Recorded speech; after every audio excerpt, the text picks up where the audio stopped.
২৪ গণঅভ্যুত্থানের প্রায় সকল নিহতের ব্যাপারেই দায়ের হয়েছে মামলা, কিন্তু আলোচিত শহীদ মীর মুগ্ধ হত্যার ৬ মাস পেরিয়ে গেলেও মামলা করা হয়নি কোনো আদালতে।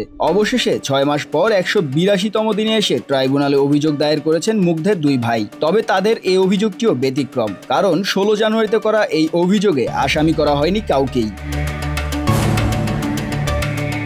অভ্যুত্থানের পর মুগ্ধের বড় ভাই দীপ্ত গণমাধ্যমকে জানিয়েছিলেন এ বিষয়ে বিস্তারিত না ঘেঁটে অজ্ঞাত কারণে মামলা করবেন না তারা, কারণ তারা চান না নিরপরাধ কেউ হয়রানির শিকার হোক। তবে অবশেষে ১৬ জানুয়ারি তারা জানালেন পুলিশের গুলিতে নিহত হয়েছিলেন মীর মুগ্ধ। মুগ্ধের নিহত হওয়ার ঘটনাস্থলের নানা ভিডিও, নানা সিসিটিভি ফুটেজ সংগ্রহ করে ১৬ জানুয়ারি সোশ্যাল মিডিয়াতে একটি ভিডিও পোস্ট করেছেন মুগ্ধের বড় ভাই মীর দীপ্ত। এ ব্যাপারে মুগ্ধের বড় ভাই মীর মাহবুবুর রহমান গণমাধ্যমকে বলেন, পুলিশের গুলিতেই মুগ্ধর মৃত্যু হয়েছে।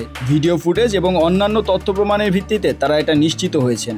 এখন কোন পুলিশ সদস্যের গুলিতে মৃত্যু হয়েছে, এই হত্যার ঘটনায় কে বা কারা নির্দেশ দিয়েছেন, এগুলো বের করার দায়িত্ব সরকারের। তবে মুগ্ধর পরিবার লিখিত অভিযোগে কারো নাম উল্লেখ করেননি। এ বিষয়ে মুগ্ধর ভাই মীর মাহমুদুর রহমান বলেন, অভিযোগের পুরো ঘটনার বর্ণনা দেওয়া হয়েছে, সেখানে কারো নাম উল্লেখ করেননি তারা। তদন্তে প্রমাণ সহ যে নামগুলো ক্রমে আসবে সেগুলো তদন্ত সংস্থা যুক্ত করবে। যেমন প্রাণঘাতী অস্ত্র কে ব্যবহার করেছে, কে বা কারা সেটি ব্যবহারের অনুমতি দিয়েছে, হত্যার নির্দেশদাতা কে, সেগুলো প্রমাণ সহ আসা উচিত।